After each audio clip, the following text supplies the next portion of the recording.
What's poppin' YouTube? Welcome back to the channel. It's your boy Chef Zay, and welcome back to another edition of Browns Talk podcast, whatever you want to call it. Don't got a lot for you today. Just want to gloss over a few things. But before we get started, make sure you guys smash the subscribe button and the like button, and let me know what you think the Browns record will be this year. There was some news yesterday that I wanted to just kind of gloss over. Not necessarily news, but an interesting report came out that the Browns tried to trade for Deandre Swift, but ultimately the price was too high. That is shocking for a few reasons. But before we get into that reason as well, also let's just gloss over real quick. Jedrick Wills the Browns picked up Jedrick Wills' fifth-year option. A lot of Cleveland fans aren't too happy about it, but at the end of the day, what do you want us to do? It's not like we drafted a left tackle. It's not like we traded for a left tackle.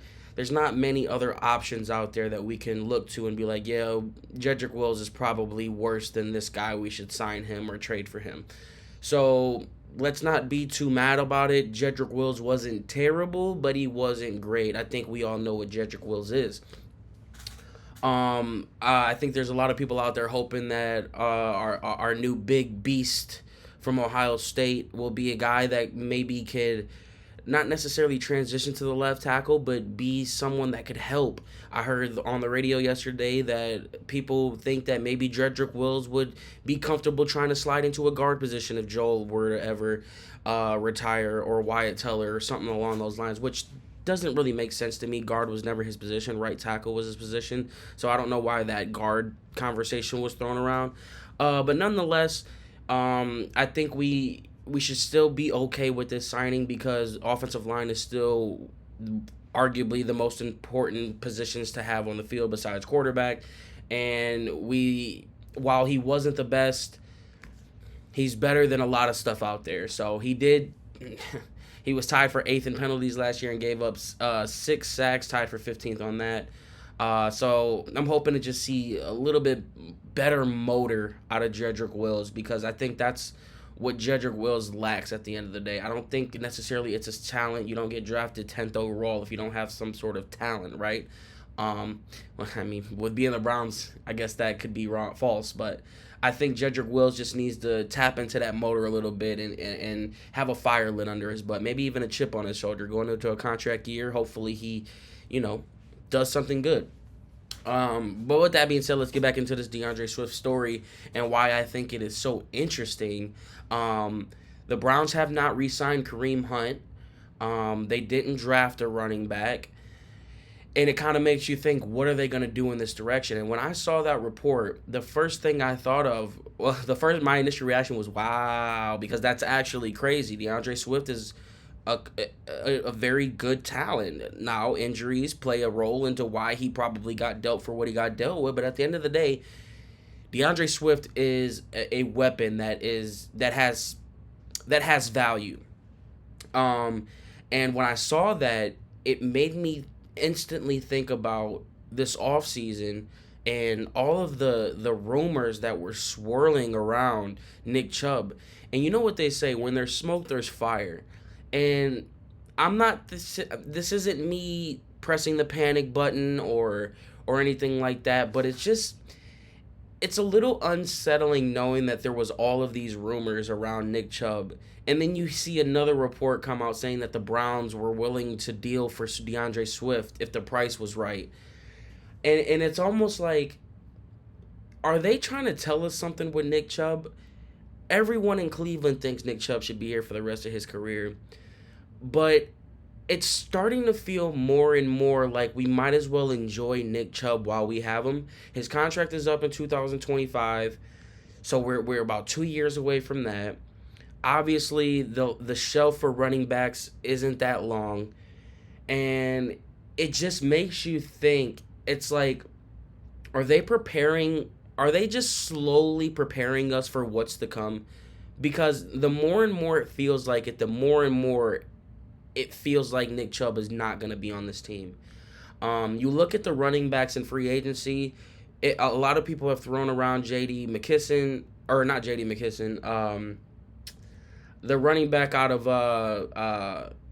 McCormick, McKinnon, but I think he re-signed with Kansas City, so that's out the window. There was a lot of people that wanted him, but I mean, you look at this free agent class right now. There's Zeke, Leonard Fournette, Hunt, McKisson, Mark Ingram, Rex Grossman, Giovanni Bernard, and not too many other names that you think that kind of just stick out to you.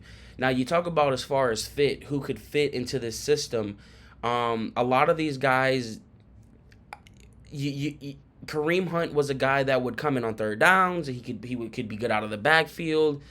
And I look at this list and nothing jumps out, especially with how Andrew Berry has been orchestrating the team and the direction that you feel like he's been going towards. None of those guys seem to fit the mold in the direction that we're going towards. Now, I think the real question comes in, it's like, okay, well, Kareem Hunt's not getting any offers anywhere else. So could he potentially take a hometown deal? Literally, when you talk about a hometown deal, Kareem Hunt will probably get 1 year, $4 million type some deal like that. So I think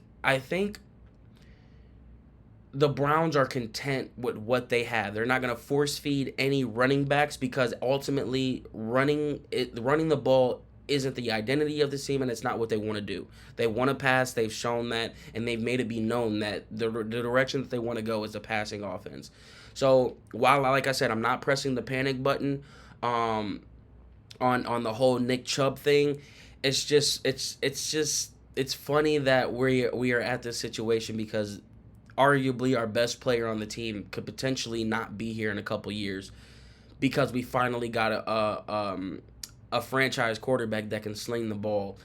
And when you see things like the Browns tried to trade for Deandre Swift, I don't know, man. It really kind of just makes you think. And I just want to pose that question to you guys. What do you think about the Deandre Swift rumor of us trying to trade for him? What does that make you think about the future, the direction that Andrew Berry is going?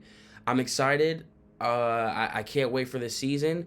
And I hope that we can get this right because I really would hate for us to waste Nick Chubb, and I would really hate for us to waste this window that we have with the team that we have.